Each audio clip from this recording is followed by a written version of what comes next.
YouTube, I couldn't resist. 1.1 meter F4U Corsair. Look at those beautiful flaps. Yeah, I extended them because they are awesome. When they're extended, we're gonna fly this thing again, and we're doing it in dead calm, thank goodness. We have a low voltage alarm in there, 3200 4S. That's right, 4S for this thing is absolutely what it calls for just because of the weight. We get a little up elevator, and look at that beautiful, beautiful start off. Oh yes, so good. Out of flaps, out of the gear. Take off flaps back on, look at those lights. Oh my goodness. Oh, it's so beautiful. Oh man, that elevator feels perfect now. I'm not fighting it like I was on 2200 3S. And obviously with the takeoff flaps being big now, absolutely gorgeous. Okay, full landing flaps here. We're gonna cut back the throttle just a little bit. You can see a little bit of additional lift and change in attitude, but look at that. Absolutely fantastic flying performance. I can point any direction. It doesn't feel like it's gonna nip me in the bud. So I'm into the takeoff flaps, out of the flaps altogether. And then on 4S, look at this huge loop. Tons of performance, folks. Tons of performance.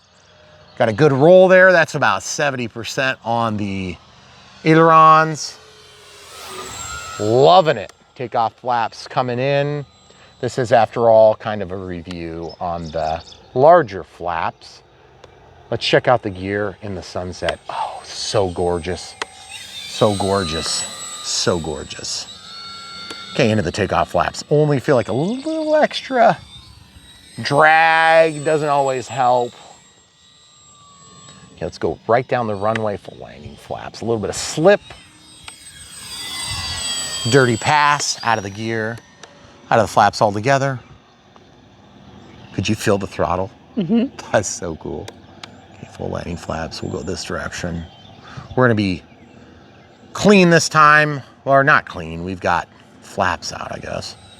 Whoa. Need to keep it flying, Brian.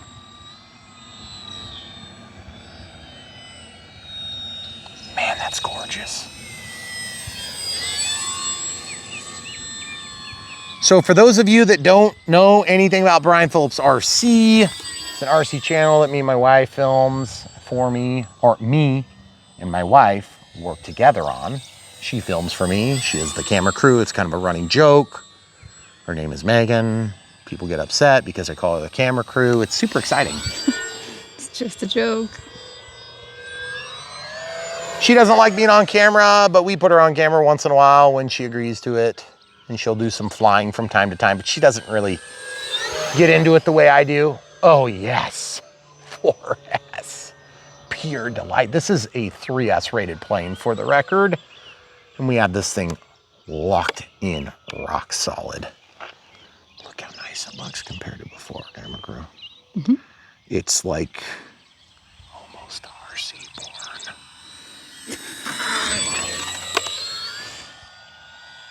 So folks, if you're not used to our style of filming, which is basically long format, we show an exhaustive view of some projects, and we show an exhaustive view of the unbox and the build in most cases.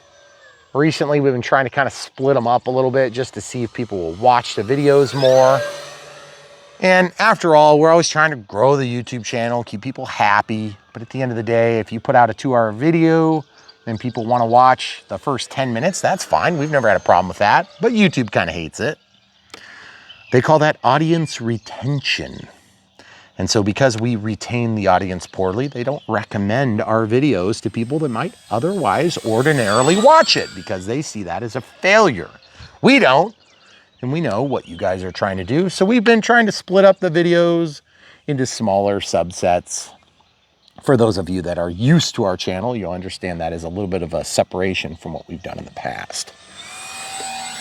So we like to keep you appraised of changes because if you're anything like me, you don't like change, you think change is the enemy, and you don't want things to change that you like, and a lot of people like this channel, so I want you guys to understand we're not changing a thing. except we are, kind of.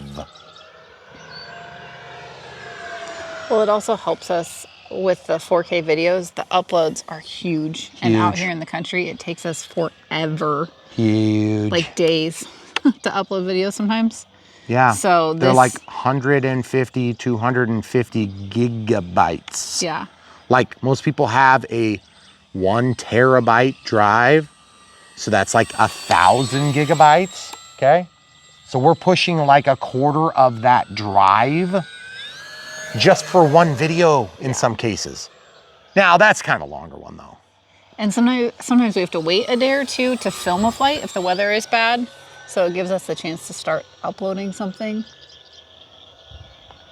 From the Unbox Build Radio setup. So we hope it kind of helps us just with our product schedule flow, to production get flow. stuff out. Yeah. The production flow has sometimes struggled. We love flying for you guys, or at least I do, and the camera crew tolerates it most of the time. It's been kind of one of those marathon days. We've literally been filming like practically all day. We did eat lunch as a family, that was nice. But we had a couple of different problems. Namely, I crashed this plane. I crashed the other plane we were working on. I don't want to announce it just quite yet, but I crashed it not once, but twice. And I'm blaming the radio-controlled pilot that was on board at the time. She had her luggage in the wrong position, and I can't help that she weight and balanced the thing wrong. Oh wait, the battery died because I flew it for like 20 minutes. So guys, this plane is just a gorgeous creation. Is it as gorgeous as its big brother? Since this is sort of a second thoughts video, I can talk about the 1.2. I don't know if you guys have already seen it, but I can tell you this, the 1.2 is very good. It comes out of the box very good, but it comes out of the box very much without LEDs. It also comes out of the box with a receiver. It comes out of the box with an extra about 10% size, but it's got the same size prop, ironically enough. And yes, they both run on 3 or 4S, even though this one is not supposed to. It does. Everybody knows it. These Aeros, they always produce, or they don't, I shouldn't say always, but many times with the Aeros, they say they're a 3S plane and then you can fly them all day long on 4S. This is 4S. We've been flying it all day long on 4S. It's been hot for the majority of the day. It's cooled down now. But I can tell you one thing about Aeros planes that we have learned. They're very good. Sometimes they take a little bit more effort than their E-flite counterparts. But I can tell you this plane is well built. Besides one little mechanical issue on the elevator, which has to do with, I lubricated the shaft on the left and the right, because this has a split elevator with one singular plastic gear 9-gram servo. Felt like that was maybe a little bit of a miss on Aero's part. They should have done a 13-gram singular, or better yet, a couple plastic gear servos left and right. One would be reverse, one would be straight. And guess what? They have the holes in the tray that would accommodate such thing. Then they could have run one servo for the rudder. My guess is they probably did at one point have it set up that way, and they just realized within their own research and development it was unnecessary. They could get a similar result with one less servo. I just tend to disagree. I feel like you would have had more power. You would have had less of the porpoising effect on a smaller pack. But you know what? Look how bad this thing's flying right now. Oh, and yes, I did hit the grass, I think. Did I crash this earlier? Is that what I did? I like hit the tall grass and crashed? Yeah, I think that's what it was. Yeah, I think I broke the tail or something. Yeah. I don't know. I've just been crashing everything lately. Our fear is that you'll blame the planes when I make a stupid mistake, but really, at the end of the day, stupid mistakes kind of happen. It goes with the territory when you're Brian Phillips RC, because it's me. Listen to that beautiful spring sound. Going on the inside, you good? Mm-hmm.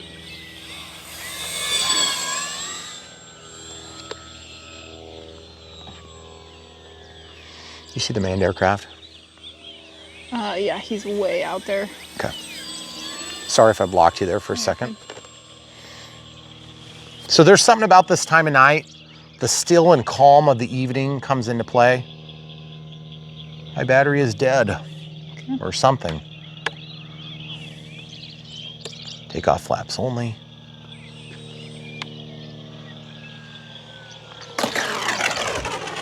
Sorry guys, I had to take it, no matter what. I think the battery was dead. Wow.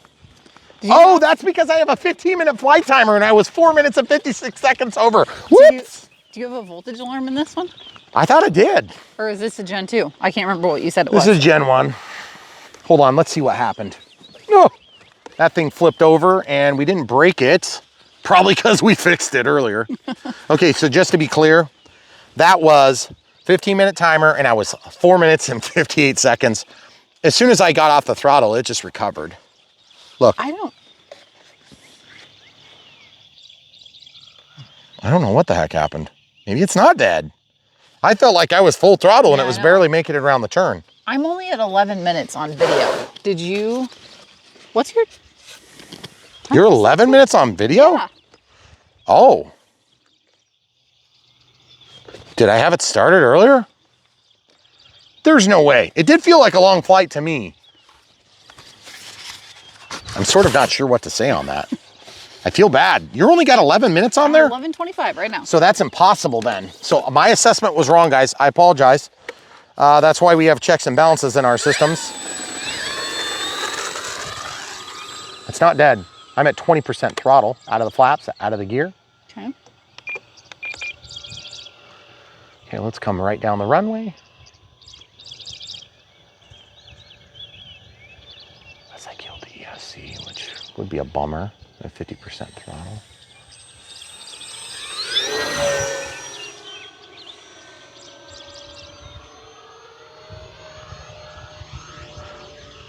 I was not dead.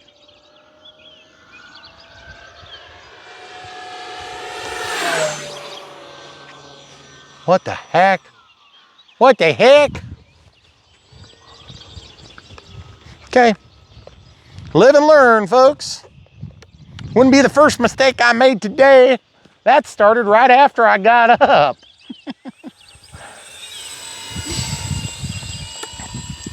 So, folks, we put in some solar panels. Okay? 50 of them to be exact. It's an 18 kilowatt system. And so I was talking to the guy and I was like, hey, you know, they're pretty durable, right? We're gonna get damage if there's hail and everything. He's like, nope. I have dropped my drill bit down on the panels and not broke them. And I'm like, are you serious? He's like, yep. We walk on them all the time. And I'm like, well, challenge accepted.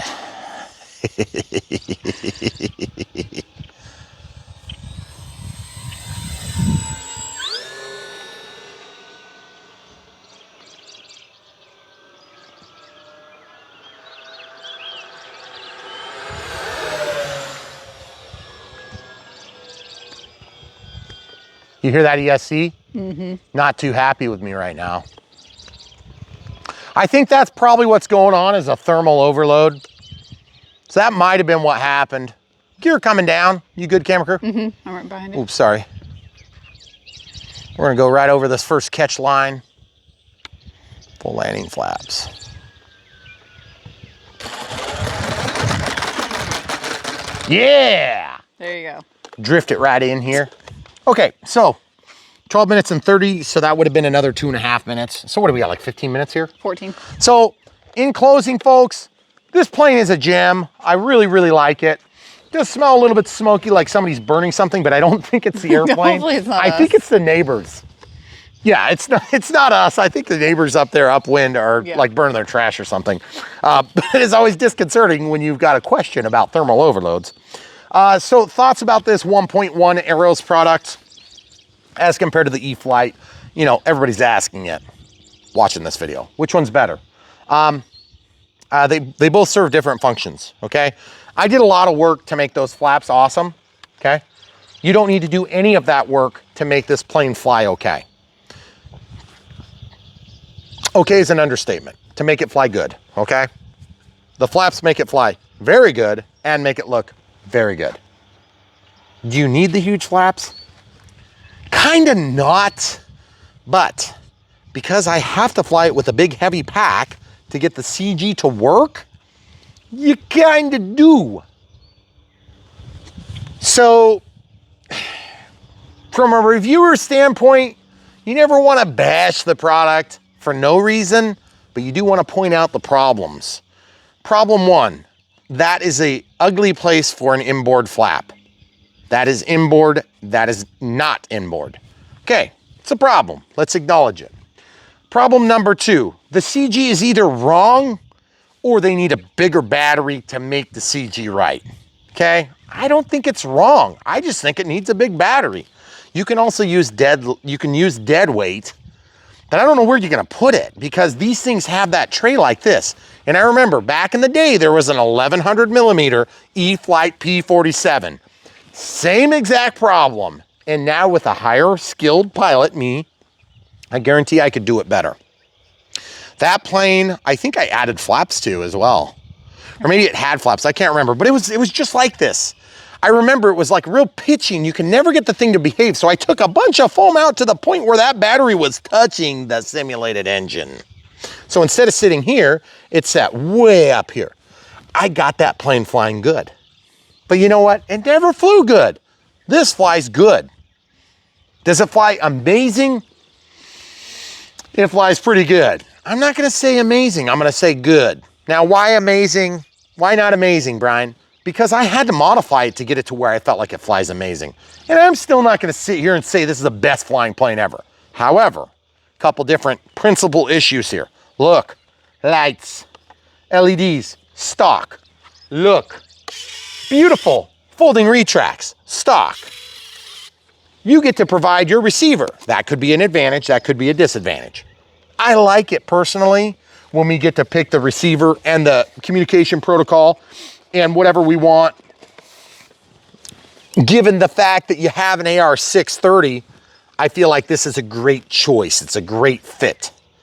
If it came with a reflex in the FMS line, or if it came with an Vector in the Aeros line, I feel like the stabilizer would be great, but because of the retracts, we're up to our 6-channel limit. So you're stuck with AS3X stabilization, or you're stuck with auto leveling and no means to change it with an AR620, okay? So a couple reasons why I'm happy it has the AR630, because you're really not paying for the stabilizer to Aeros. Now, why is this better than the E-flite? Why? Because it's cheaper and it's a little bit smaller. And for some people, that is the ticket. That's the difference between success and failure. It's not a big difference in size. Now, why is the E-flite better? Stock 3-piece flaps. That's it. 4S, stock, by design. Thrust reverse, stock, by design. Full range telemetry, stock, by design. Or I shouldn't say full range, but full feature. I think it's still flyby telemetry is what they call it on an AR631. But either way, you don't have to provide the receiver. You get basically the discount price when you get it as a bind and fly. So why is that better? Why is that better? It's a little bit bigger. It's got the same good retracts. However, those retracts are tall and kind of ugly. These retracts are short and stubby and look very scale. I didn't think it'd be an issue, but get this. Watch this. It doesn't do that as bad as the bigger brother, bigger sister. Because those shorter, stockier landing gear, they just allow it to stay put better. Now, that being said, the bigger one does land a lot better, in my opinion, but it takes off pretty hard, just like this one. Huge P factor, almost not enough rudder to get you down the runway, okay? So you end up having to jank it into the air like a STOL plane. So they both have the same problems. They both have the same amazing things. This one has lights, that one doesn't. That one has the receiver stock, this one doesn't. But you get flexibility with that. So just some different thoughts. I don't want to make up your mind for you because I like both of them a lot. And they're both great. Now, are most people going to buy a 1.2 and a 1.1? Probably not. So you got to make the decision which one you love better. I can tell you this one kind of looks slightly better coming out of the box, which is surprising. Well, notwithstanding the fact that the flaps are not going to look as good until you do that. Now, also, you've got that nasty white because I've cut these in and we've got some toothpicks in there. But you know what? You really don't see it when you're flying. You see this when you're flying and it looks good underneath. Also, the ordnance for some reason seemed to go better on this plane than the other plane. I don't know why that is. Maybe it's just a size ratio that's a little bit better here. Also, this has a bigger prop per size of the plane, which makes it look more stock. Or not more stock, but more scale. The prop on a on an F4U Corsair is huge. Like, it's very big. Also, the tail is very big. So this thing has a little bit more stubby tail, but it is effective. It gets you just as much as you need, but I'm talking not an ounce more. Okay, when you're taking off, that thing is cut full. Okay, stabilizer. Oh, landing gear is more scale looking on this one. Landing hook is awesome, even though it doesn't do anything. It's really cool, and you could make it do something if you're really into that sort of thing. However, you'll have to do tons of mods to make it actually work. So don't plan on it working, it still looks good. Also, tail draggers just never even show up on the radar. However, on the 1.2, I don't think the tail dragger looks as good. Just saying. Now, thrust reverse is a nuance on the 1.2. You don't need it. Do you want it? Of course you want it. Do you need lights? Kinda. During fall? During winter? Yes. During summer? Probably not. But you could go up and fly right now in this twilight, you'd have no problems. Both planes are dark. Both planes are going to be seen well in this lighting condition because of their color. But you're going to lose that thing for orientation, mark my words. You fly over in that blue sky right there, camera crew, you're going to lose it in orientation if you're not careful. So having safe is nice. Guess what? We got safe on both planes, at least as configured. So lots of things to consider. Do you have to have AS3X in safe? Certainly not if you're a really good pilot. I would encourage you to consider AS3X in this plane. The smaller they get, the more you need it, in my experience. So I love the plane. I love that plane. The antenna broke off on this one. It hasn't broke off on that, but I accidentally yanked it out on that to fix this because they look so close. So really, it's a tough call, guys. That should be hands down better, I would admit. But this one's pretty dang good. So that's my no BS review of the 1.1 from Aeros. The 1.1 meter F4U Corsair. Love them both. Both great planes. I don't like the amount of time I had to spend to make this one what I wanted. I like that the 1.2 E-Flight comes out of the box ready to rock and roll. I don't like the fact I have to put stickers on that one. So it's like, name your poison, folks. They're both great planes. Yeah. And we work with both companies, and they're both great companies. So it's like, how do you beat one up to help people make a decision? You don't. You just say, hey, they're both good. Yeah. Make a decision. Which are your pros and cons? What are your priorities? Yeah. Yep. And we frankly don't know what your priorities are. We know what ours are. Having a small environment, I lean to smaller planes usually because I like smaller planes and I love smaller planes that you can make look like bigger planes.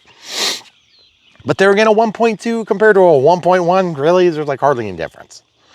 So, but seeing them sit next to each other, oh, it's so good. And I've been looking at them for a couple weeks now. Now, that being said, you guys may not have seen our review on the 1.2, but I can tell you it's good.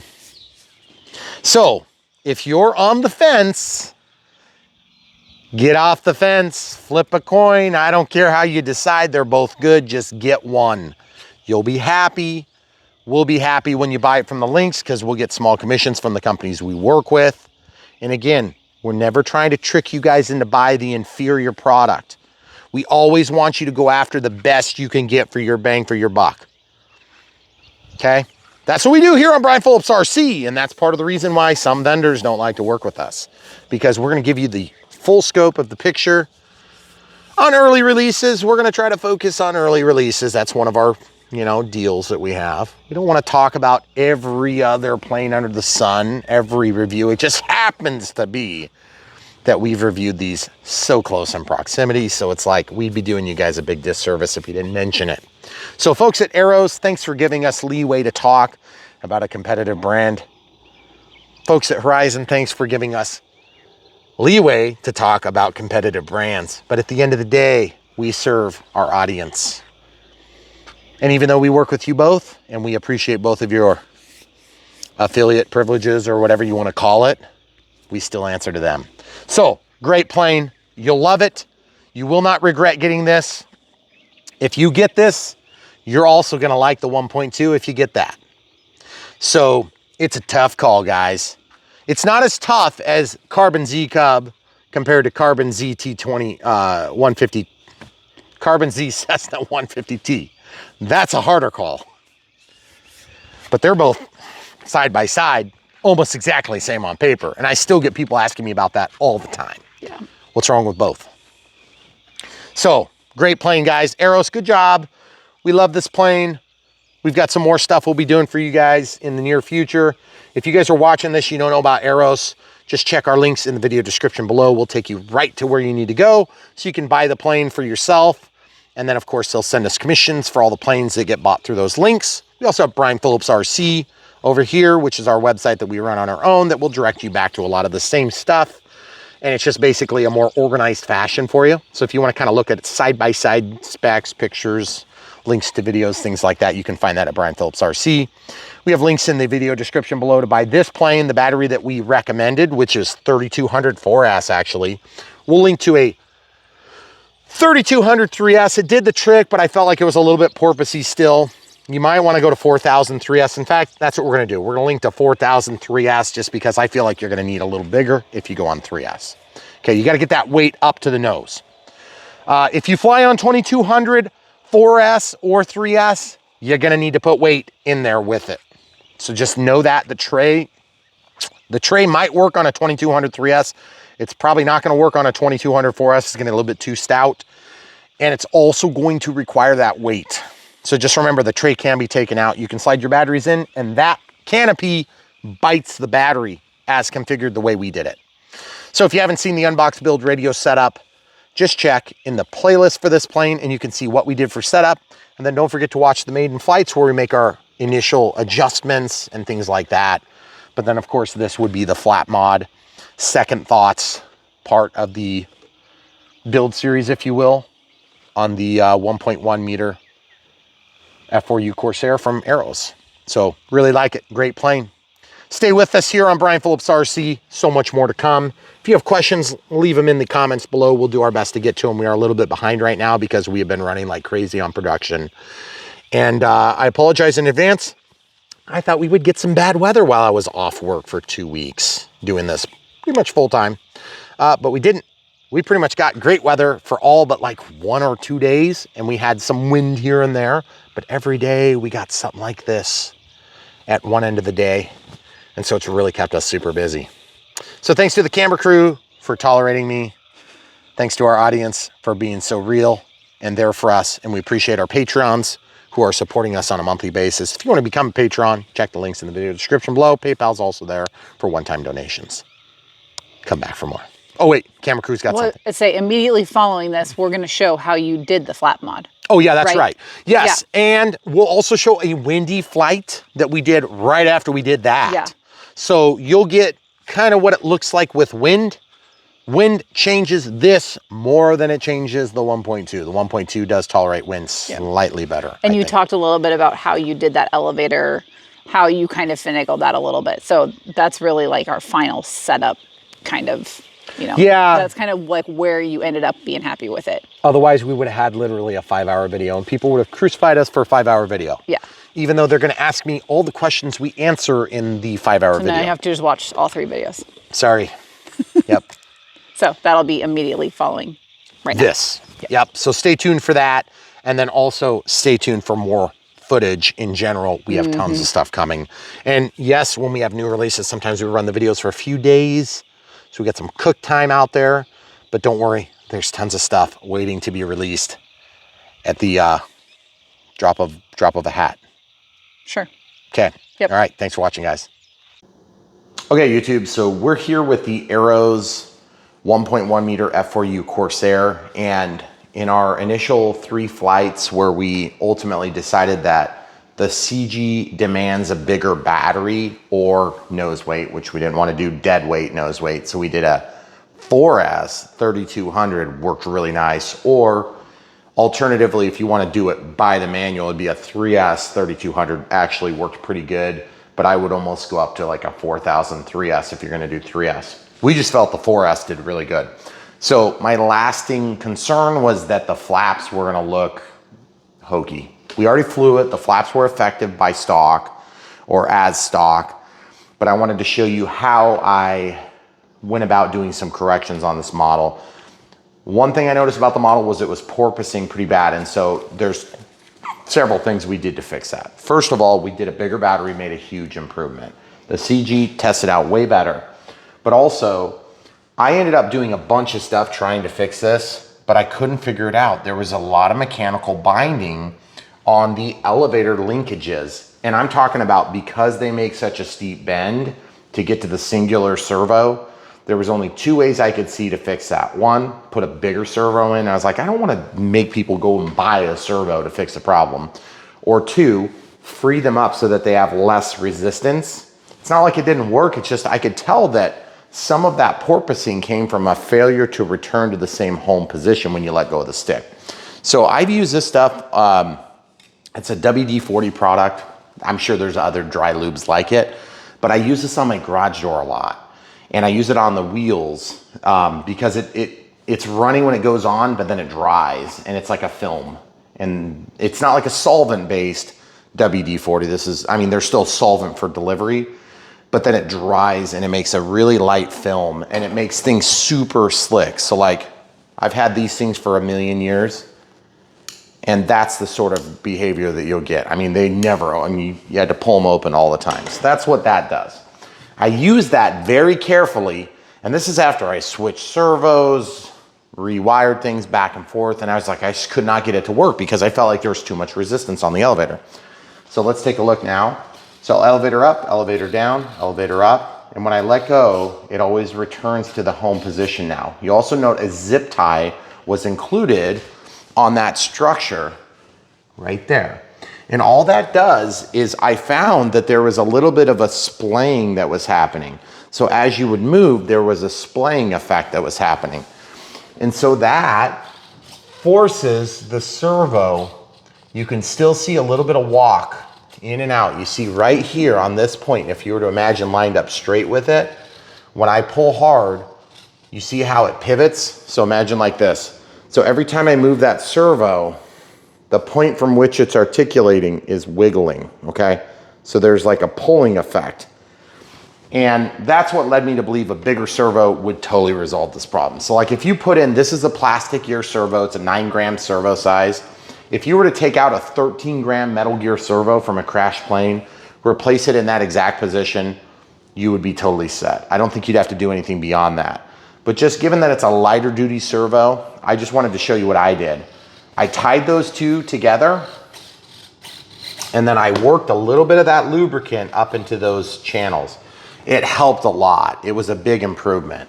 So we'll see if it manifests itself as kind of helping with that last little teeny bit of minuscule porpoising that we're still experiencing even on the 4S 3200.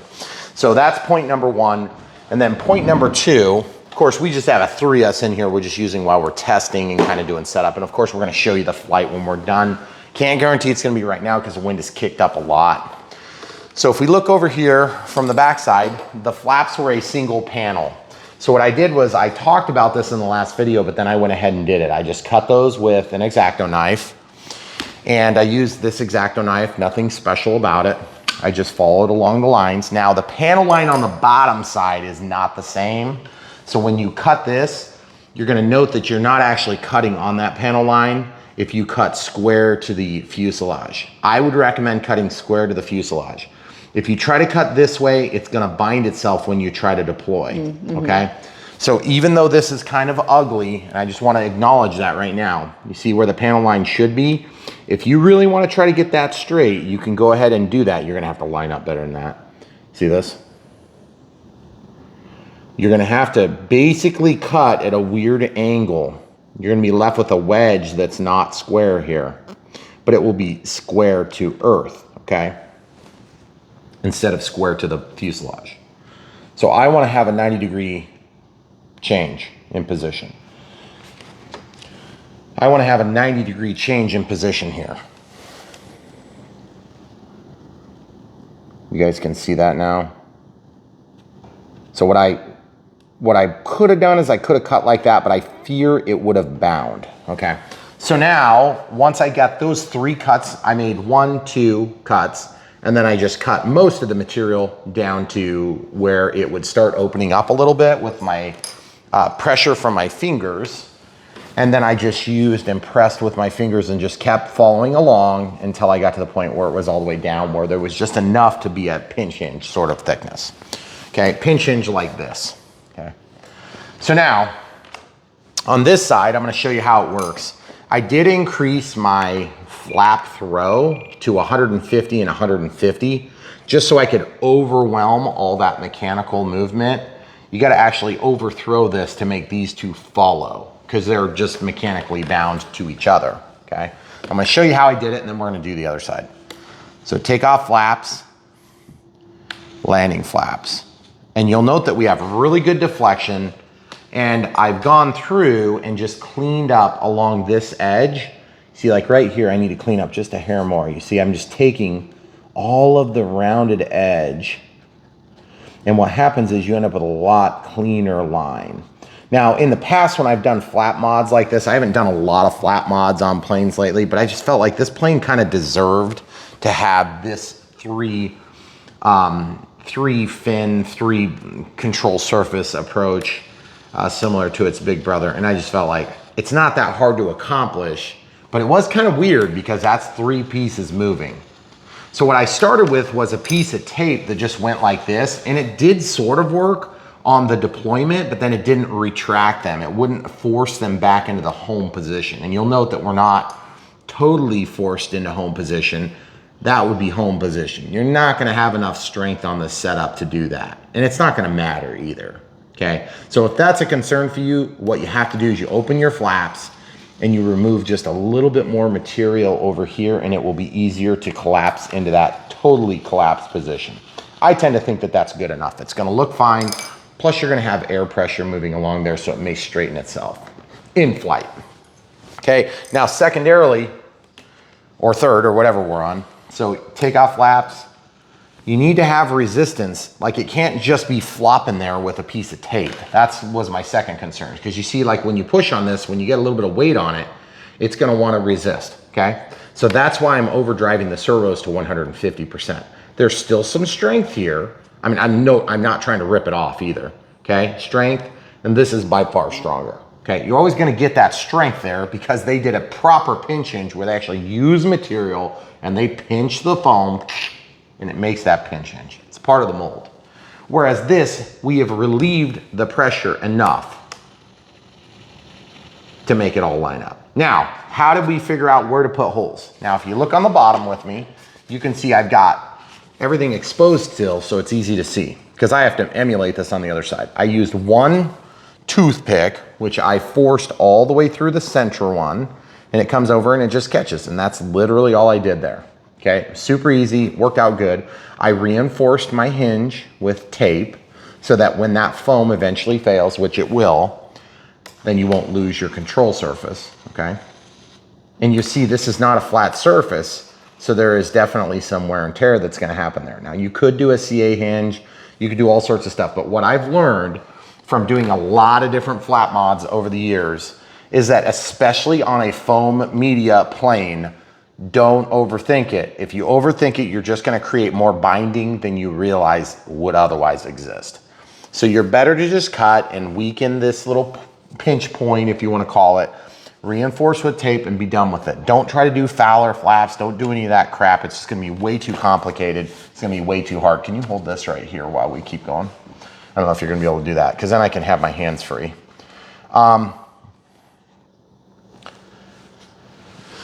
Okay, so what I was gonna show you also is that this spot here, this was a challenging spot, and I didn't have a second set of hands when I started this.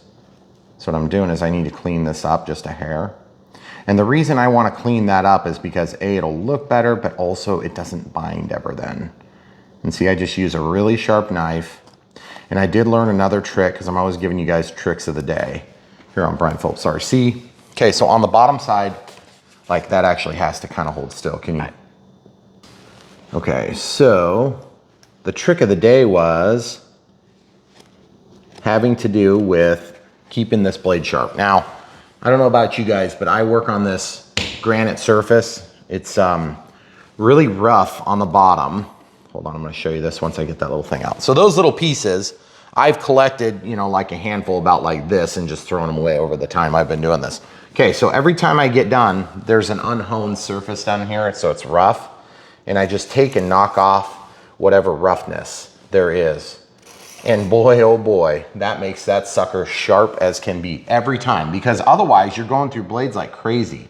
And you do need these really sharp. Watch how sharp this is now. Just from that little update. And what did it take me, 1 second? See how sharp that is now? Look at that. You can't use a dull knife to cut foam, especially not if you want to make it look good, okay? So I don't know if you guys can tell the difference, but I can tell the difference when I'm cutting. Because when I started this, I had a bent tip, because sometimes you'll end up prying a little bit once in a while with these tools. You can actually take, second tip of the day, you can actually take and straighten those tips a little bit. Now again, these are super cheap blades, so it's always better to just put a fresh blade in. But when you're in the midst of a project, I don't want to constantly change blades, not if the blade is still otherwise good. Now you'll note that this gap is, what would you call that? Like about 1/8 of an inch, if that. Mm-hmm. I'm just having trouble getting that last little bit out. Okay, so there it is. Okay, so now that that's done, we'll show you from the bottom side here how this works. So what's happening is this second one is actually forced through the control, and then it's gonna get glued in that position, okay? So you can see that I used a piece of tape to hold that in. Now I wanna just show you something too. This is what's cool about this finish. This finish is so good on this plane. I've already pulled a bunch of paint off, or excuse me, a bunch of tape off. See how nice that is? It didn't take any paint. Okay. That is super uncommon, folks. So that means they did a really nice job on this paint. Now the reason I'm pulling that off is I wanna show you what I'm gonna do.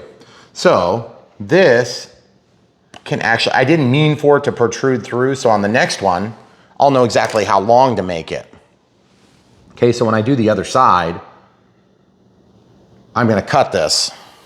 And I was just using side cutters or scissors or whatever, and if you get a flat enough cut on there, then you can get a pretty good finish.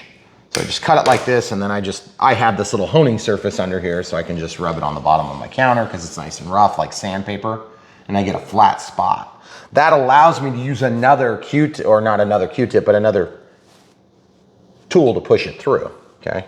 So you'll see that I shorten that up by that much just by rubbing it a couple of times on there. You see that? Like 1/4 inch, 1/8 of an inch, 3/8 of an inch, something like that. Look at that. It's crazy how much material you can take off from the bottom of that. It's split a little bit. These things are always really, really easy to split, okay? So what I'm gonna do is I'm gonna even those up right now and just use that rough surface. You can use a sanding block or whatever. I just like to use whatever's easy because I'm lazy. And there you have it. So we're flush, but we're not exactly the same, like good enough for what we're doing. So now what I'm gonna do is I wanna glue this into this half, but not this half. So then this is free, like this is totally free. There's nothing holding it other than the tape joint, okay? So, and if you have to do any other clearances, like I kind of like having that close to a tight joint. Can you really hold still there, please? Mm-hmm. Okay, thank you. So now I'm gonna take this because I'm cutting. So I'm gonna just follow along the panel line that the manufacturer made. Now this time all I'm doing is just cutting that little bit of sliver off of the edge. Okay. Okay, and I gotta go all the way down to where the seam ends.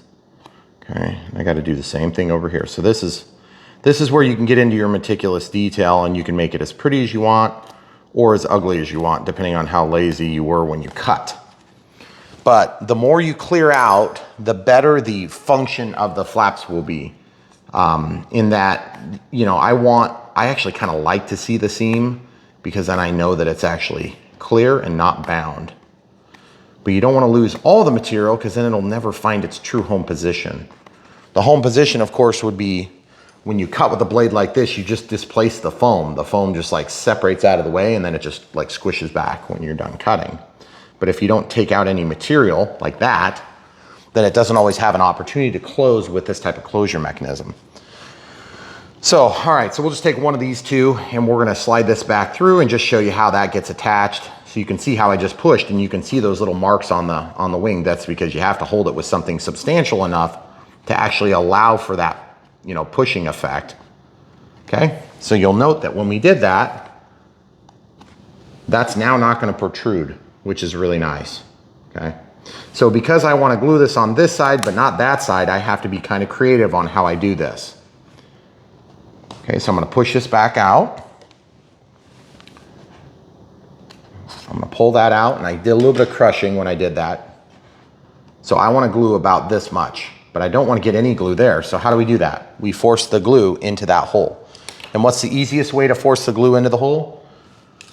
We're gonna grab a paper towel and come right back.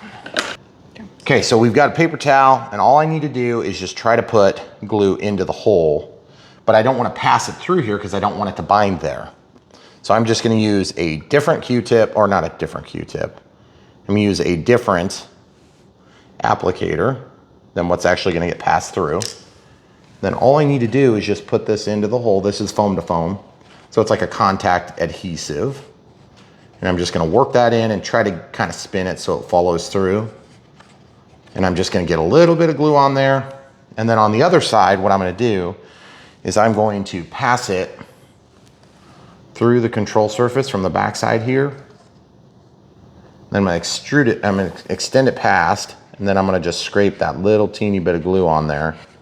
It's just, I mean, it doesn't take hardly anything to hold these in position, but I don't want it to glue there. I want it to slide free on this side. So it's kind of a weird process we're doing, so that's part of the reason why I wanted to show you this exact process. Okay, collapse the wing where it goes, and then pushes it. Now this is not gonna be serviceable to the degree that it has been serviceable to date. Now that's gonna be glued in there and we're gonna leave it. And at some point I can just come in there and fill that in with CA and a little bit of, you know, like blue paint or whatever. This one here, that's just forced through. So really that one can be glued in position. So let's actuate the flaps now. And also you need to work that in so that it opens up the hole so it's allowed to play here, but not here. You want this to stay fixed, you want that to play. Okay. So now you can see what's happening is it's trying to push it through, which is what we expected would happen. So I'm just gonna pull this over just a hair. And then I'm just gonna let that relax back in where it belongs. Okay. And then we'll run that and actuate the flaps. Okay. So the big thing we wanna do is when we're all said and done with this, we want that thing to stay in position. So we could just give it a couple of minutes now while we work the other side to actually allow that to dry, the contact cement that we applied here. I'm just gonna walk this back just a hair. So I'm using the back side of the blade. That should be enough, yep. Okay. And before I had a piece of tape on there, the tape was just there to hold it temporarily while we kind of worked out the action. Okay, so now the other thing we can do is if you're really concerned about that popping out, that CA will hold that tip so that it becomes a wide tip and it won't have any, a little bit of pressure that's being exerted by this hole will not translate over to that. The other thing you can do too is you can actually take and you can put a second, you can open up that hole. You can take one of these and make it wider and you can open up that hole. But that was the one we used to apply glue, so we'll make sure to set that aside. All right, so we can set this back on its legs and we'll come back and take a look at the other side here now. So the other side has already been cut, but we didn't show the entire process. Now the cool thing about this whole mod is that all we're doing is adding you know, more flap. It's not like we need to add a servo. It's not like we need to change any of the radio setup, except for to the extent that the flaps are going to function different. So we may actually need to reduce the amount of flap to get the same slowdown effect. I felt like this plane didn't slow down as good as maybe its big brother by a little bit, by a fair margin. It still slowed down good. The flaps were effective, but I just didn't feel like it looked as cool. And so I feel like just the looks alone, it's worth doing this function, okay? But I mean, again, that's a preference issue, and you might not agree with that. You may think, you know what, I'd rather have the function over form. Well, it just kind of depends. It is a model airplane after all, so everybody gets to decide how we do this. I just noticed a little teeny bit of extra material. Okay, so obviously that one's gonna be good for now. So what we need to do is try to replicate that on the other side. And the hard part about replicating this on the other side is just from the simple aspect of, you know, you have to try to get all the positions exactly the same to make this work. So what we're gonna do is, yeah, you can help hold that, Andrew. So thank you, good job. All right, so what we're gonna do is, we're gonna take another one of these and we're gonna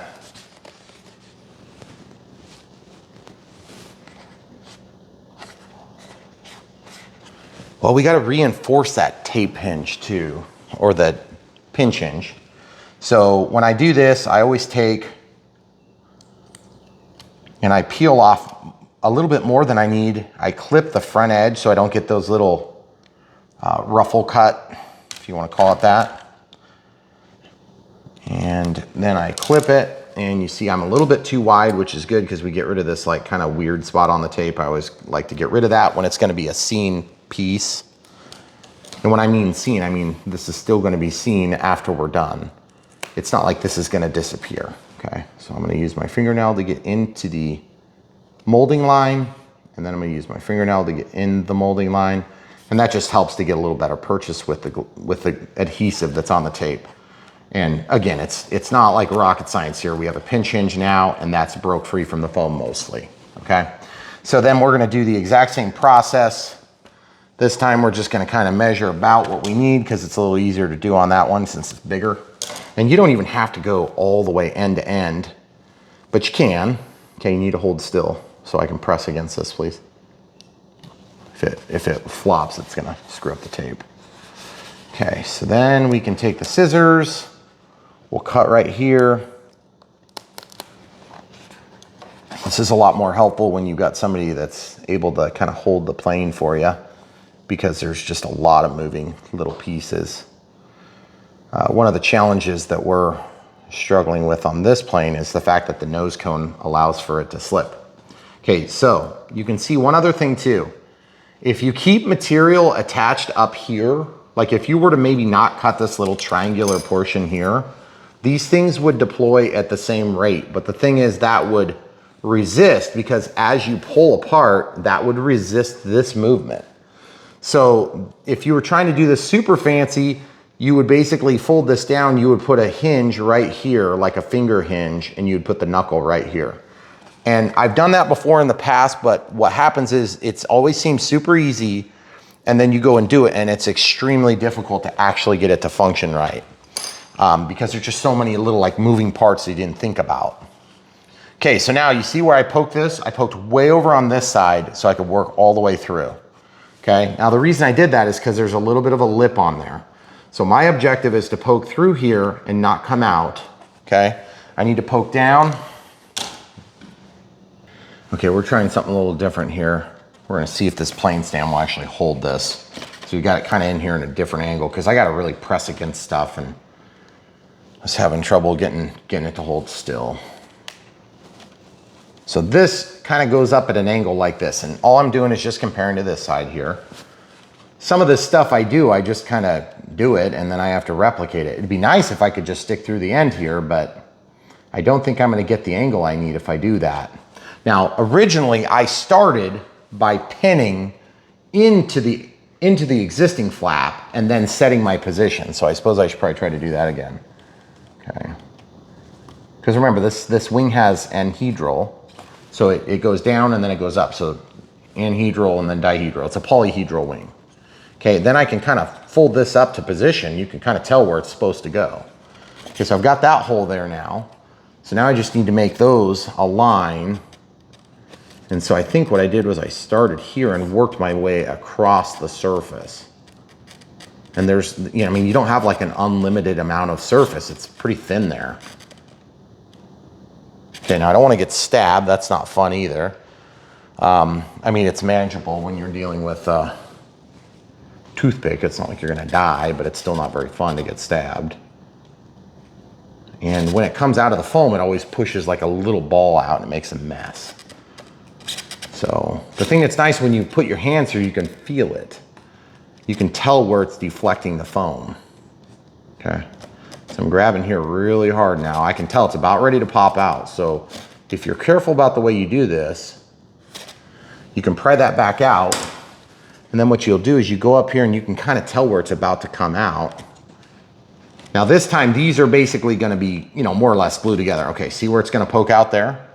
So if you're careful about the way you do this, you can actually shorten this by a pretty good amount. Okay, so let's call it like this. And you can just discard that little tip. And then all you have to do is stick this all the way in. And then what you can do is you can take like forceps or needle nose pliers if they're small enough. It's gotta be something that can fit between these two surfaces, and mine barely does, you see? So I'm just gonna push this all the way in. See, it hasn't come out yet. And that was my goal the first time. Then you just walk it up into position and you can actually push that over.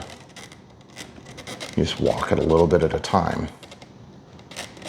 Okay, and you don't even need that much purchase, but you do need some, okay?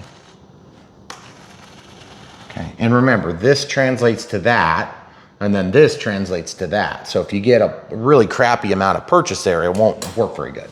And I think on the other one, I actually kind of pulled it apart like this. See, and you can tell I've got maybe another 3/8 of an inch poking through there. So what would be ideal is if I could work a little bit more through, and I'm wondering if I can do it this way too. Where I can take an X-Acto knife and just hold up on it. Yeah, I need the sharp side. And then pull it through. I gotta go to where the blade is stronger at the end. See how I just pulled that through? See that, what I'm doing? I'm using the blade to walk that back into the surface. Okay, so now when I deploy the flaps, both sides work. Both sides are even. That actually worked really nice right there. So now what I need to do is replicate the other side, where I just basically put a pin from the two surfaces together. Now I also want to look at, am I getting full closure? Because now is the time to look. If you're gonna look, you gotta kind of check as you go. Yeah, that's pretty good closure. I'm satisfied with that. All right, so that's pretty good. Now let's study with a new toothpick or a different toothpick. And this one here, I can stick through, and we know about where it needs to go. It's gonna go about where this you need a flat spot where you can hit both sides, right? That's why it doesn't go further, because you'll miss all the material here. And then the way I figured out where to go is I just kind of studied the way that the opening was working, and I figured a spot where it could just slide, and it was right in the center. Okay, so I want to go probably about that far out. That tip is kind of bent. Now remember, this side over here is going to idle. So the best thing you could do is get your hole opened, and then you can actually work this to where it's going to be in there. That's pretty low. I'm gonna work it a little bit higher. See how it's like that? Now, what you can do is, since this part's gonna idle, you can spin it around and kind of open it up a little bit, so it's not gonna be a tight fit. You want it tight enough to actually actuate the flap down, but you want it loose enough that it is allowed to slip in and out without a bunch of extra friction, okay? So you can see kind of what I'm doing there. Now I'm gonna push that all the way out. I'm gonna put this tight, like all the way up, and then I'm just gonna force that through as far as I can go without having a problem. Okay, now when I actuate this, it's gonna resist because there's still a lot of pressure there. See? So you may have to help it along the first couple of times. Okay, now when it goes back up, it pushes it back into position and you're allowed to play in and out. Pretty cool, huh? All right, so now what I need to do is I need to probably open the flaps because it makes it a little easier to see what's going on. And then I can pull this out and I need to just open up that, kind of repeat the process from the other side. So if you guys haven't figured out, putting flaps on these airplanes is not an impossibility. It's just kind of a tedious thing. Most people don't want to spend the time to do these sort of modifications. And one of the hallmarks of Brian Phillips RC, especially back in our early days, was doing mods like this. Now I've opened up the thickness of this unit here. So when I put this through, that's gonna displace the foam a little bit more. And then that's gonna give us just a little bit better clearance for slipping, okay? All right, so we're opening up a little bit better. Now I'm gonna take just a brand new toothpick, because I mean, they're like free practically. And I'm just gonna feed that through until we get to the bite point on the other side. I just wanna make sure that we get good purchase and we can push that through so we get as much as possible. Now that should slip like we expected, but you see it's wanting to kind of rip out almost. So we'll see if it does.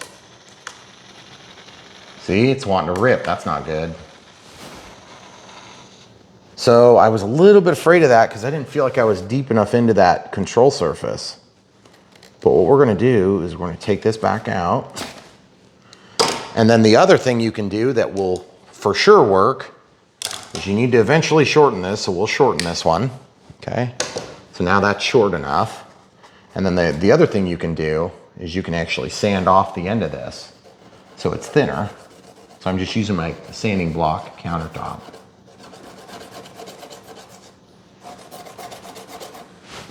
And just kind of winnowing it down. And then I'm gonna make a flat surface. If it doesn't break, if it breaks like that, you may have to start with another one, but I mean, they're toothpicks, for goodness sakes. It's not like they're expensive, hard to come by. All right, so let's see. Now you don't want an asymmetric flap deployment. That is not a good thing on an airplane. It's definitely not a good thing, so. Okay, so I feel like, of course, this side's gonna fight me more now because I feel like I don't have enough strength there. You definitely get flap actuation.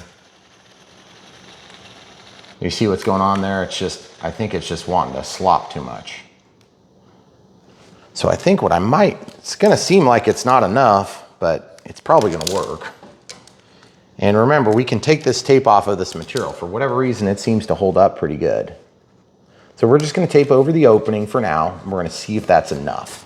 It probably won't be. Okay, so you wanna know where the problem is? It's actually our hinge here now. Mm-hmm. That's our issue now.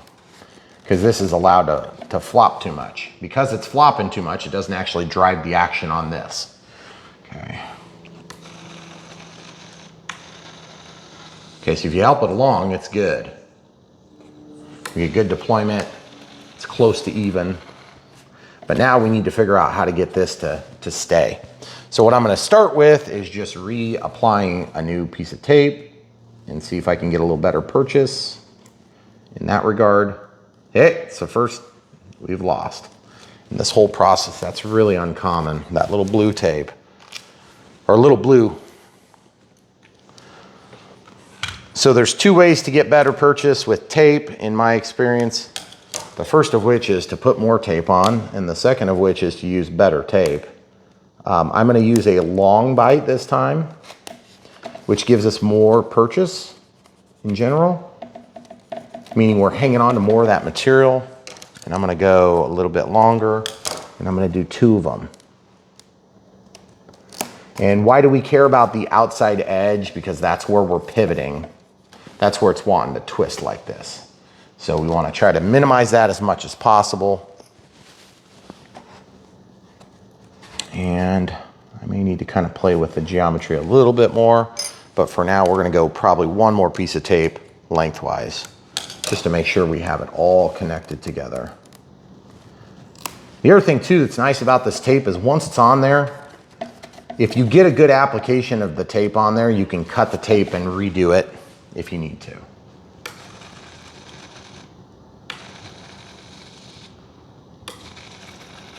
It just wants to walk away a little bit in that spot.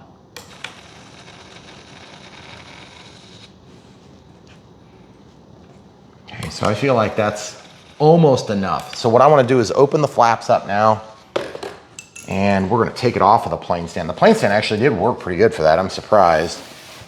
Just kind of push that over the sink there. Got a little bit of room. So as you can see, we've got really big flap deployment there. We wouldn't even have to run it that far. And we have, let's see if we have good collapse when we're done. So it's not like we're using a ton of tools to do this either. I've got a pair of needle nose pliers, some side cutters. I don't even remember. Oh, that was just for cutting, which you could cut them with your side cutters built in. Got a pair of scissors. One pair of forceps would do, an X-Acto knife, some foam to foam glue, which we actually didn't even use on this side. We used on the other side. So it's, you know, and some toothpicks, a little bit of flat tape, or I mean, regular Scotch tape, nothing too fancy there. Also, I have tested, the ordnance does slide on still. We haven't lost access to that at all. And it does look like this one's just not wanting to collapse quite as good because that hinge has allowed for a little bit of play. So my solution for that is actually pretty simple too. I'm gonna basically walk this into position. I need to take and cut just a little teeny bit of foam here so that I've got a little bit of flat spot. I'm gonna just cut this so it's flush, okay? And then I'm gonna cut this so it's flush too right here, because that's where everything's trying to collapse to, okay? And then I'm gonna cut this. I gotta clean up these edges. So this is one of those spots where the ultra sharp edge is your friend. If it's not ultra sharp, it's not gonna work. And why do we care about this being ultra sharp here? Because my next step is to apply a piece of tape on the inside of the hinge material, or the hinge spot. And that's gonna allow us to get this thing to collapse and open both directions without problem. Those little thin strips are like impossible. Okay. So we need this to close in there a little better. So we need to clear out that corner just a little bit better. And then this is just a little bit of a back and forth until you get all the little areas that it's binding up cleared. Try not to cut yourself. I mentioned in a video the other day, I can't remember if it was for this video or something else, but I have cut myself on camera numerous times with X-Acto knives, so just be super careful. When you're working with these knives, they're very sharp, you know, but they need to be sharp to do what they do. Okay, so this little corner needs to be cut out. And the cleaner you cut your initial cut, the less of this crap you have to do. But I can tell you from experience, it never goes as smooth as you want it to. You think it's gonna be super easy, and it's not hard. You gotta go back and clean up your mess if you didn't quite get it. See this little triangle? I'm gonna take that little triangle off. See this little triangle? I'm gonna take that little triangle off. And this little triangle, I'm gonna take that little triangle. Any of those corners where everything meshes up together, that's where you wanna get rid of, because then it's gonna clear up and allow for free movement. Okay, so I'm gonna just cut this square. So this is gonna give us our flat area to receive that tape here in a minute. You do have to remove enough material to then also make up for the thickness of the tape, which most people don't think about, but that tape is gonna have some thickness. Because once that tape gets in there, you gotta be able to close onto that spot. Okay. So that's all the way there.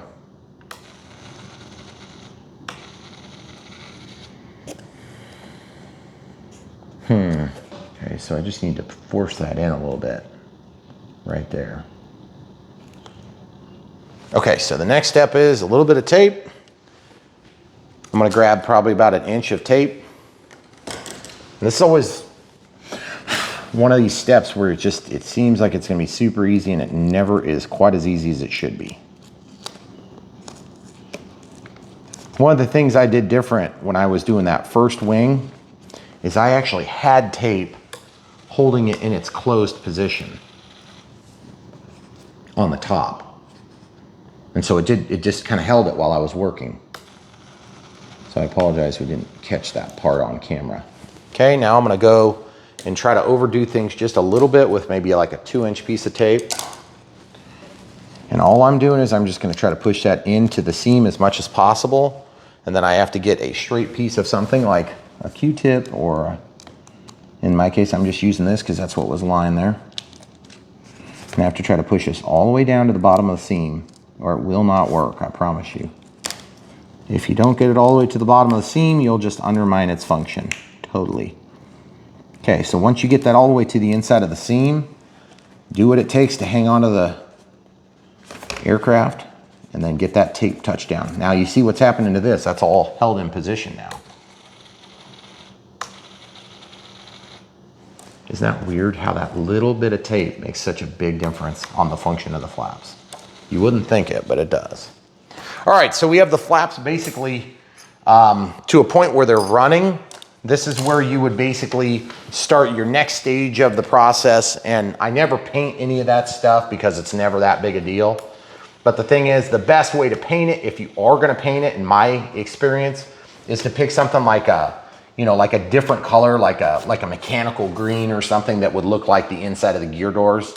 And then sometimes less is more, but my experience with doing the flaps is that it looks cooler if you do some sort of a mechanical green, you know, like that baby puke green color that they use inside of the gear door. I don't know why they use that color. It must be like cheap, so the federal government's like, let's give us the cheapest stuff you can get. Reject leftover. Yeah, give us what's left over. Returned. Yeah, they got screwed up at the factory, you know, because they used to, you know, they built all this stuff at the car factories when they would, you know, more or less big contracts for these airplanes. See how the flaps are? Look how clean they are. Look how even they are. If you look from the length of the wing there, you can see where all these line up now. Now, the hardest part of doing this is getting symmetry here. Okay, so your takeoff flaps are here. Your landing flaps are, you know, your landing flaps are here. And then your takeoff flaps are currently here. Now I can see there's one little issue. There's a disparity between these two surfaces. And it's like, right now you can see it even in the clap position. See that? Mm-hmm. And what would be ideal is if I could figure out a way to get that to go up, because that would resolve a couple of our conflicts. I'm just not sure. I think we may have to just take this one as a little bit of a, I don't want to call it a loss because it's not a loss. I think this has been a victory on this. I mean, we'll wait and see how it flies, but I would say, you know, like right now, that would be one area where we could adjust if we need to. I don't want to adjust, but if I want it to work perfect and that ends up being a problem, then I can always go back to that. Now, what am I doing now? I'm taking that rounded edge and I'm cutting it off so that I have a nice clean straight line. And then I'm going to open the flaps back up.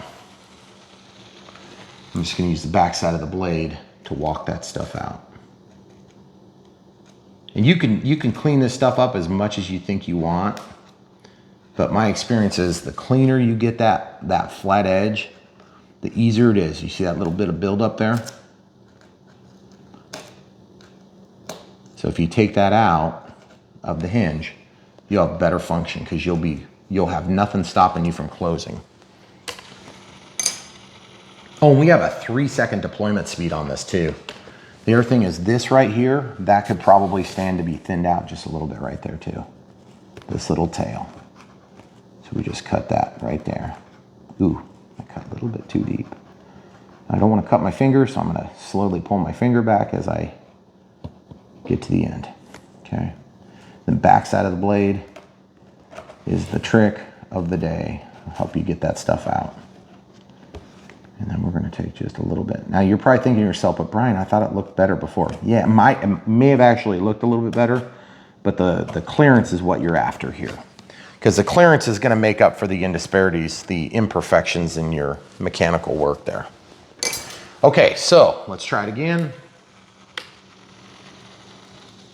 Now, if you can't get this action to work, if that never does line up for you, the Hail Mary is to take a piece of tape and run it right here, long, and then here. And what that will do is that's gonna, it'll have like a little triangle that always stays on there. And that's okay too. Okay. So let's see what that looks like. Yeah, see, I think we've got it. I think we're good. All right, so guys, what we're gonna do is, we showed you this process. I don't know if the flight's gonna come first. Probably just like our unbox build radio setup in our original format. This will actually follow all of the other stuff. So if you wanna do this mod, it's not a hard mod. I mean, it probably took me, I would say, an hour and a half of just kind of fiddling with stuff to get it right.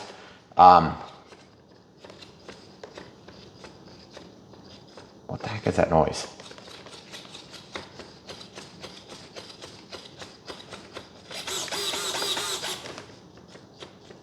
Do you guys hear that too? Mm-hmm. I mechanically straighten my wheel too. You see how that's going straight back and forth? Mm-hmm. Look at my rudder compared to that. The rudder is kicked at this angle here. You see that rudder? I made a little line there with my screwdriver. So I have a disparity between this and that because I need that trim, but I want this straight. So my trim, that's the other thing I did, and I forgot to mention it. I mechanically trimmed everything straight and square.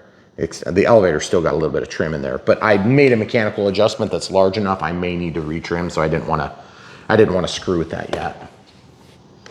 Oh look, and there is some.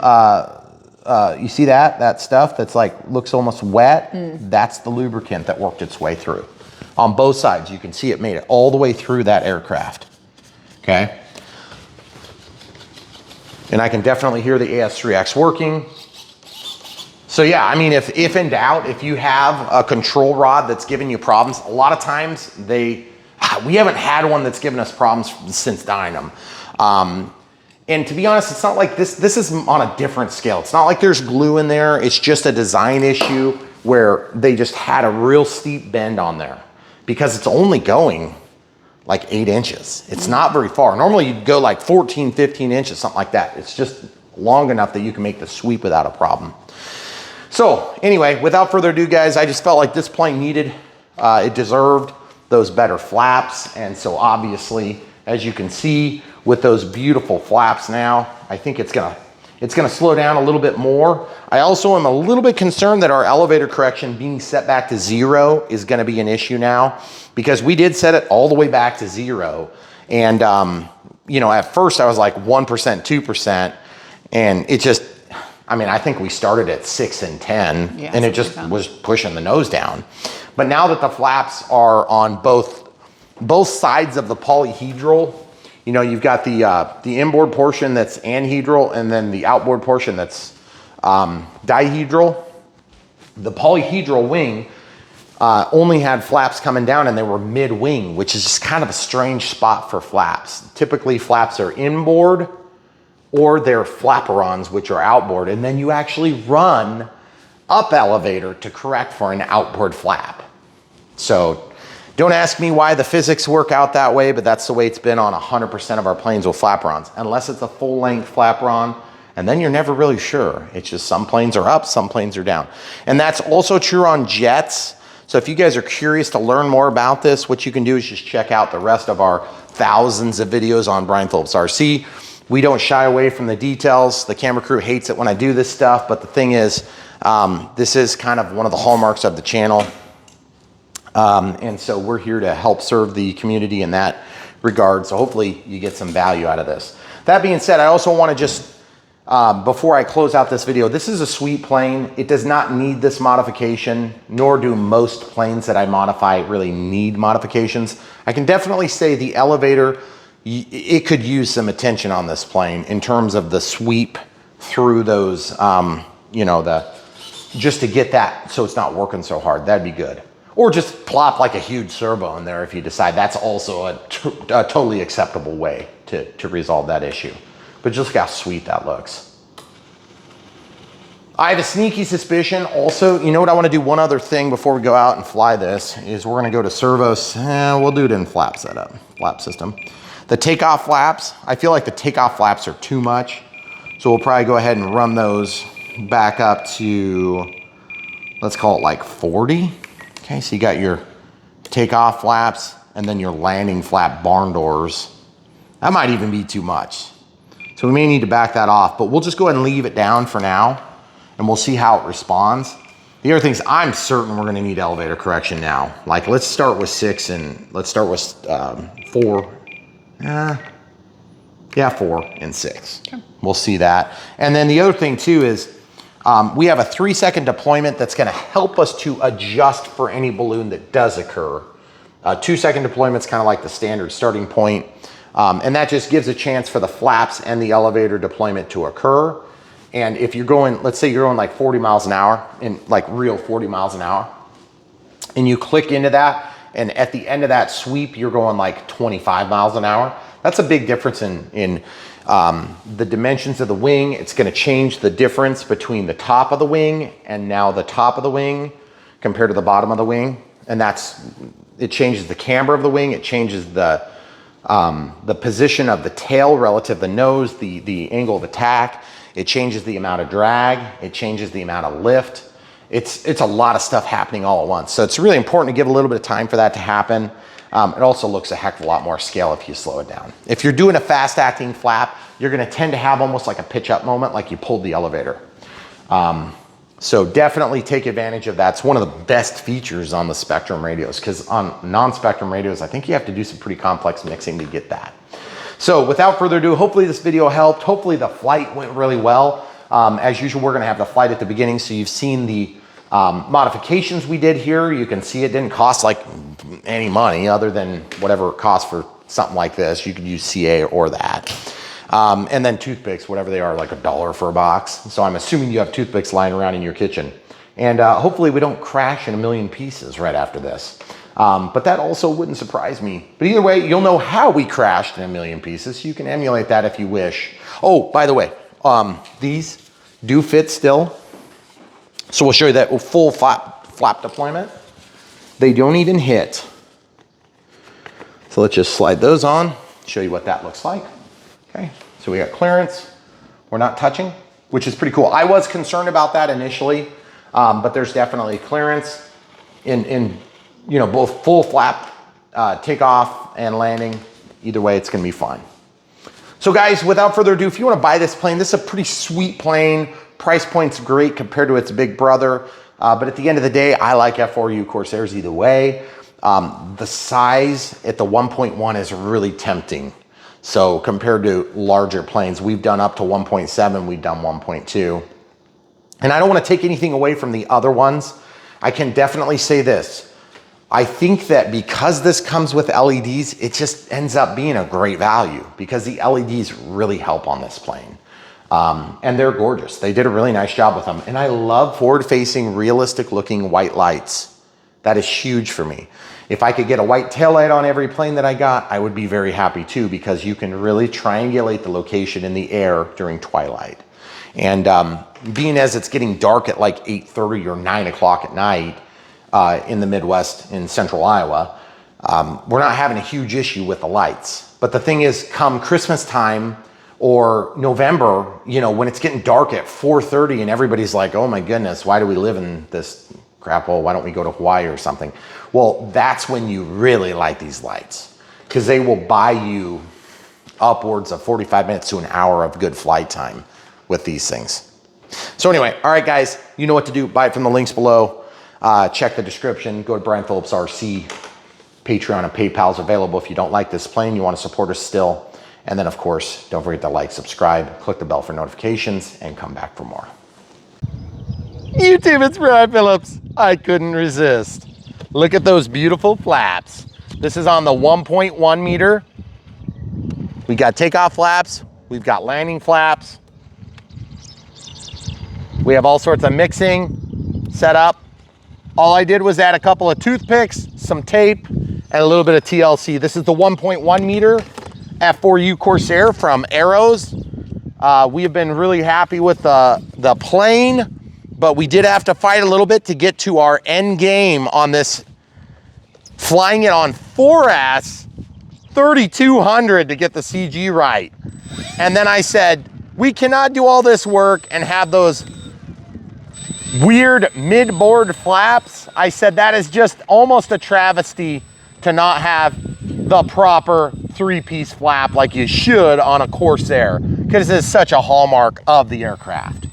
So without further ado, the wind is actually kind of blowing at our face in this weird angle. So what I'm gonna do is I'm gonna back taxi. I also squared up the rudder and the tail dragger, and we also kind of freed up the elevator a little bit. So we're gonna try this with takeoff flaps. Here we go. Oh man, that's gorgeous. Love it, out of the flaps. 4S gets this thing cruising. Still have our ordnance on there. Our AS3X is set and working very good now. Okay, so we're gonna bring this in. We're gonna slow down, about 15% throttle. Takeoff flap deployment. Oh yeah, look at that. That's just takeoff flaps, folks. So gorgeous, so worth it. Look at that, absolutely wonderful. Now, is this a make or break mod? No, not really, they worked good before. Okay, full landing flaps. Oh yeah, baby. Look at that thing. It looks like it should. Okay, into power out of the flaps. Hello, big brother. Okay, we're gonna try a full speed pass in the wind. We'll see if we can get it done. Okay, you good still? Mm-hmm. Wow, 4S pipes this thing up so good. Takeoff flaps on the rollout. Do have a lot more wind than we did a little bit earlier today. We were doing some flying, and as usual, the thermals have kicked in, and it's just kind of confused, but look how nice this thing is flying. Pretty much rock solid. Another pass with full landing flaps after all. This is all about the flaps, folks. Look at this, look at this.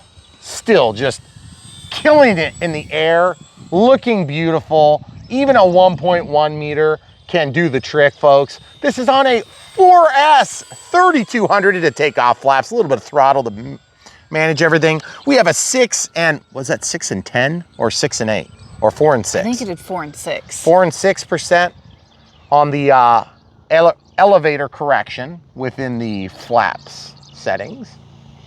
Take off flaps there. Just absolutely gorgeous flying plane. I think it looks great in the sun, actually. Okay, out of the flaps altogether. And on 4S, she just has the power to do what she needs to do, which is get out of the hole quick. And that is one of the functions that we have struggled with on this plane. And I have to say, huge improvement so far on the elevator.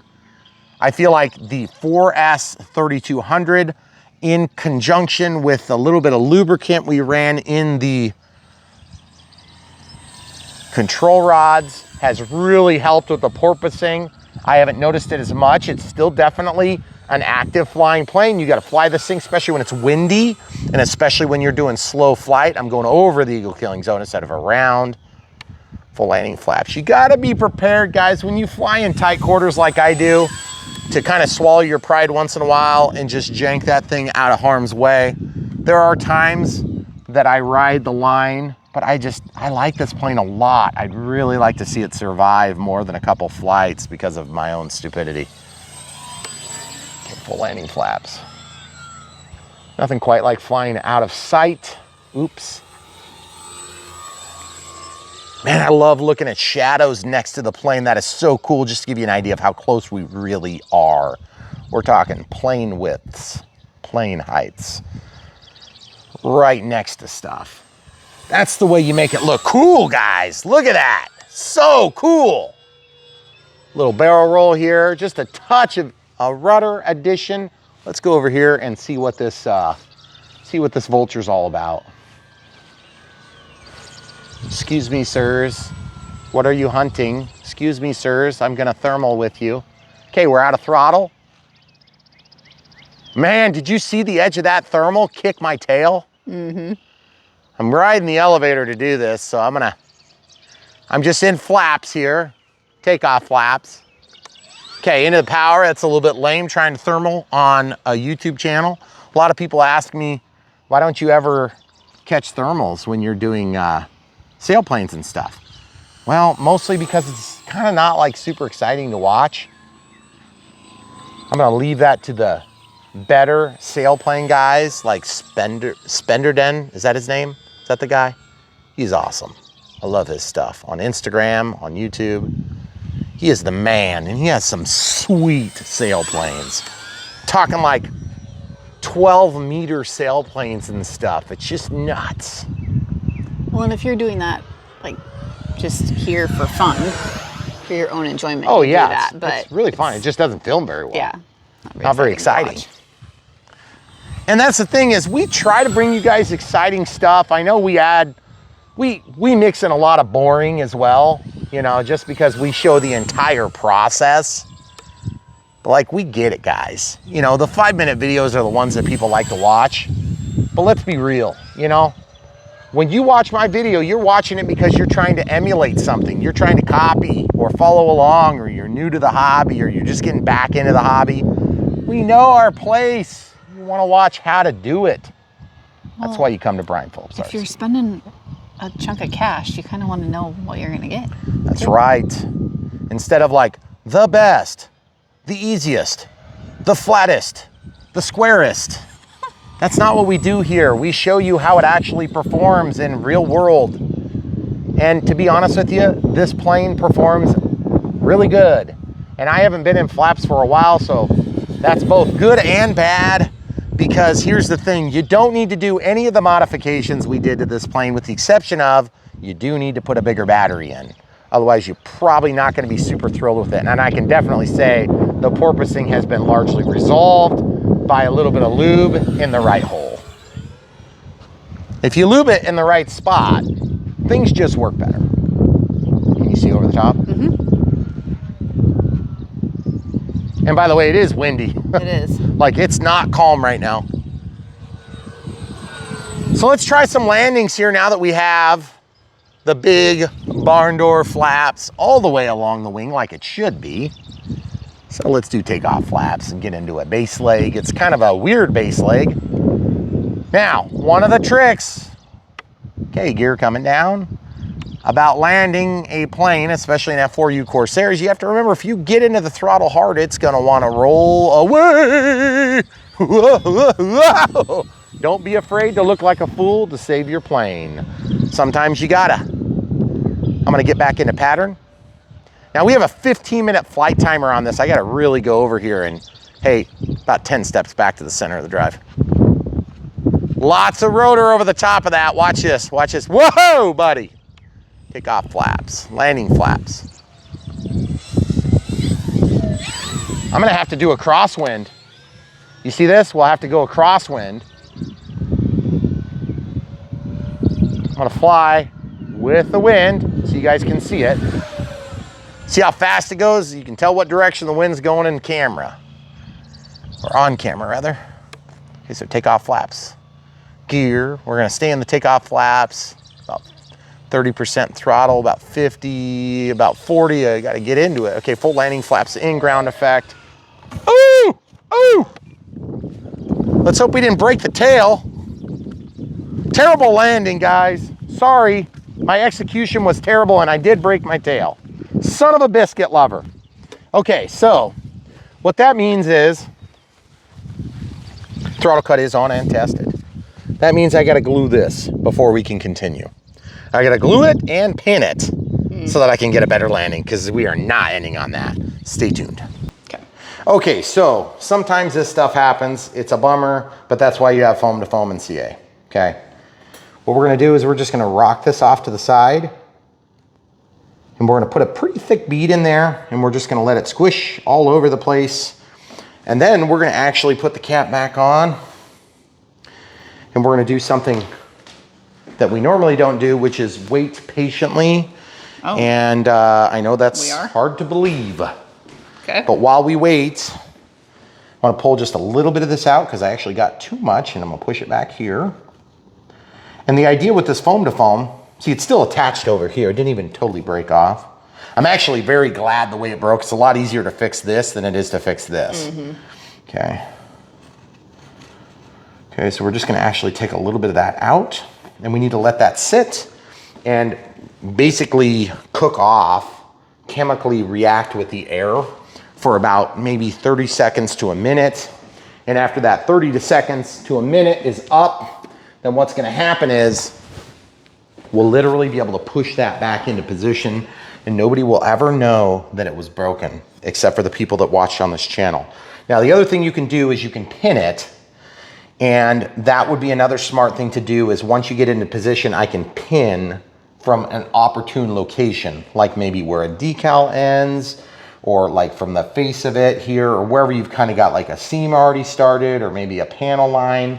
So those are things you can do. You can also, you know, pin it back here, but you have to get a complete penetration into the tail, or you're gonna have problems. So I'm just gonna let that sit for a second longer. We're probably okay. You can also work it like this too, which is another trick. But I think what we're gonna do is we're gonna just see if it's even. That looks pretty even to me. And then we'll go ahead and pin this direction, because I'm gonna take advantage of that naturally occurring spot. Okay. See how that holds that in? So once that's pinned, usually you can take something like this and you can cut it. But the easiest way to do this is to actually pull this back just a hair. Well, it's more than a hair. Clip it just beyond where it was penetrating.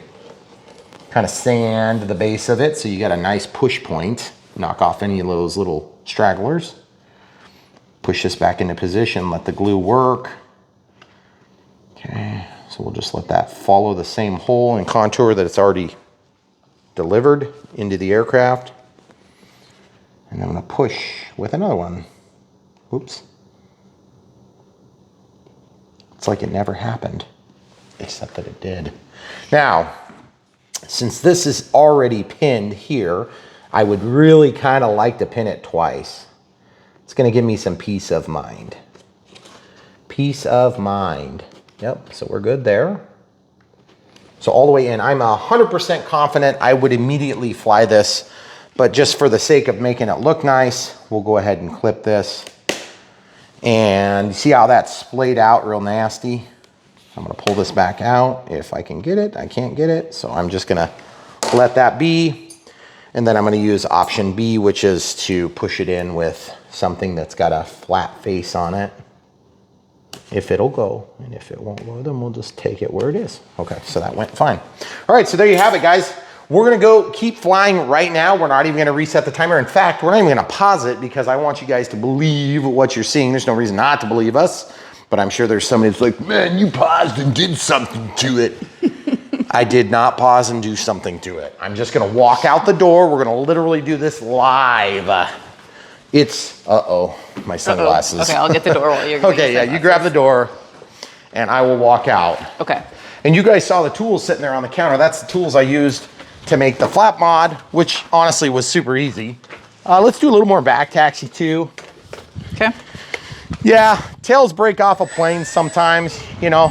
Thank God they don't have me doing real aircraft mechanic stuff. I would not. Okay, so there's so much wind going straight. I'm just gonna take off right here. Oh, that's so cool. It's like an aircraft carrier takeoff. Man, did you see that wind? Oh my goodness. Okay, my timer is counting down. Doesn't matter, we were inside working for a little bit. Okay, take off flaps, landing flaps. We're gonna try to relax into this. Camera crew, you good? Mm-hmm. Oh, that looks so sweet. Whoa, bounce and went. Don't be afraid to use your rudder to keep yourself going straight when it's all crazy out. There's a car coming. Scare the crap out of them.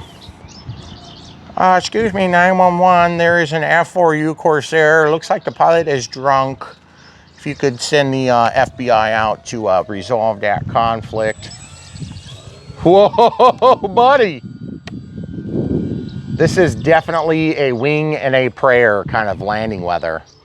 Look at that windsock. That means 9+ miles an hour. Okay, so full landing flaps deployed, watching the shadow, keeping in the throttle just a little bit. Oh, I'm really having to actively fly this dang thing. Oh, you son of a biscuit lover. You're down. It's like It just can't. refuses. Yep. Okay, we're gonna get this right. Well, coming around the house, the wind is really... It's really turbulent here because you have about a 15-foot difference there, and then you have another 18 or 20 feet of difference, and then you got all the rotor from there. Yeah. But to be honest with you, you know, this time of year, like with the grass tall like this, man, somebody needs to get out there and harvest that hay before it gets ruined. Ruined, as in it's too tall, it's too beautiful. I love taxiing this plane, by the way. Check this out. Look how tight you can turn it. Look at this. That is so nice. Oh, look at the antenna. It's giving us the anti-bird. That antenna has been like the bane of my existence. Yep, it finally did break. First antenna to, you know what? It's gonna like shove it in there, aren't you? Yep, better believe it. What's wrong with that?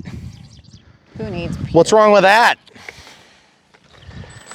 Okay, we got the wind with us. We're gonna go and do a different angle of takeoff here. Just doing our little S curve so that the pilot can see. It's the way they did it in real life. The windsock has decided to indicate a 5 or less mile per hour. Beautiful. Out of the flaps, into the full throttle. Oh man, that is a gorgeous plane, folks. Look at that thing. Ultra realistic looking.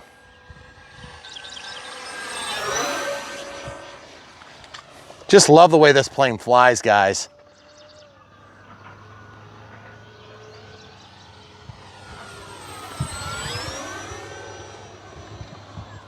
Little stall turn coming.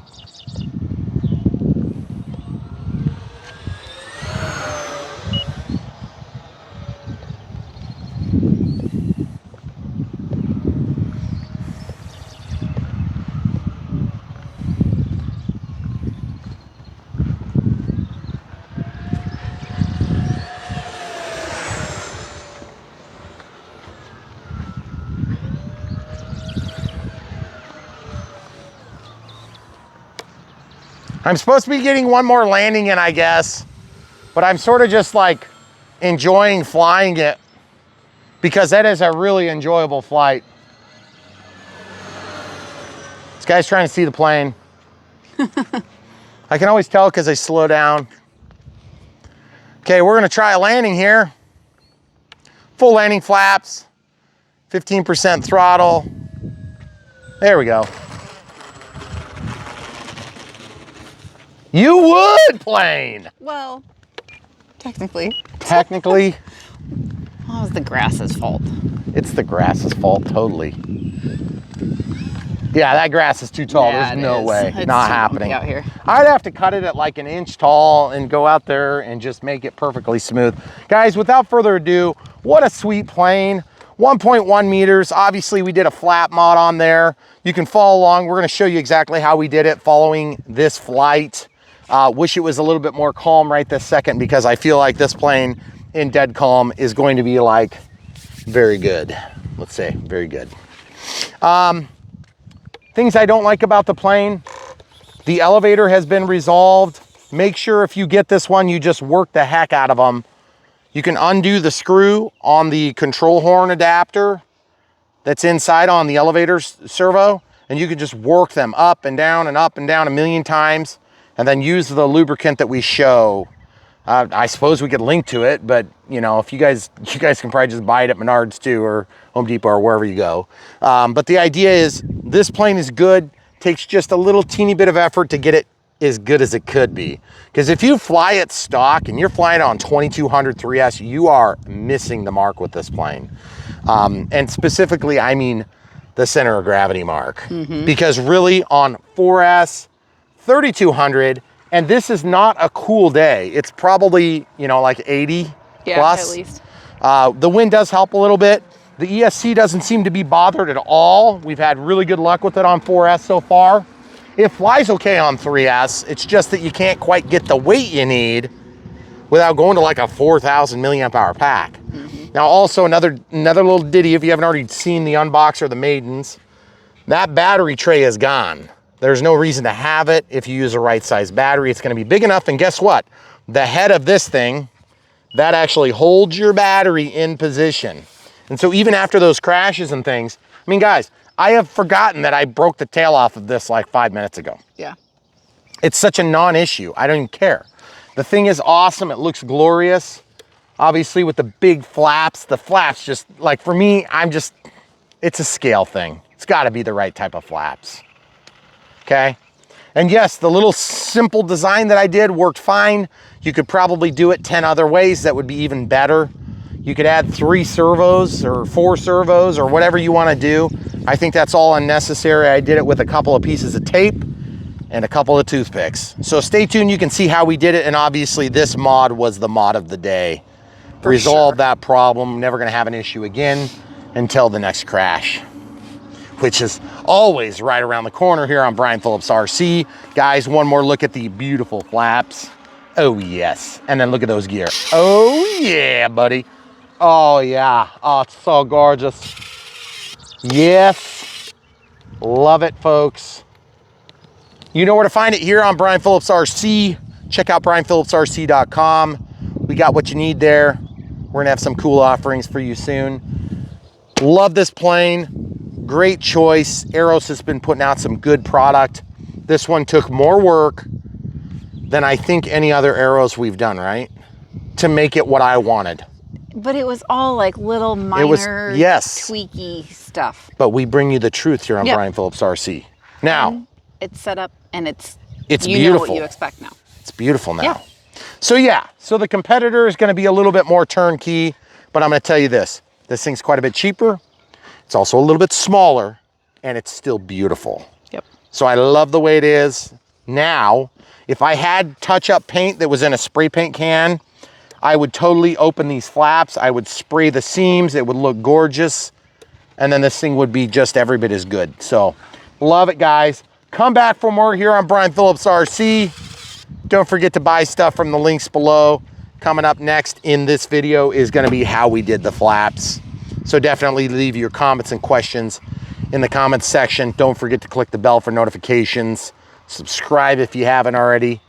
And then like the videos. It really does help us. We do long format. We get punished by YouTube. And if you want to help us financially, buy the stuff. Patreon and PayPal. Thanks for watching, guys. Stay tuned.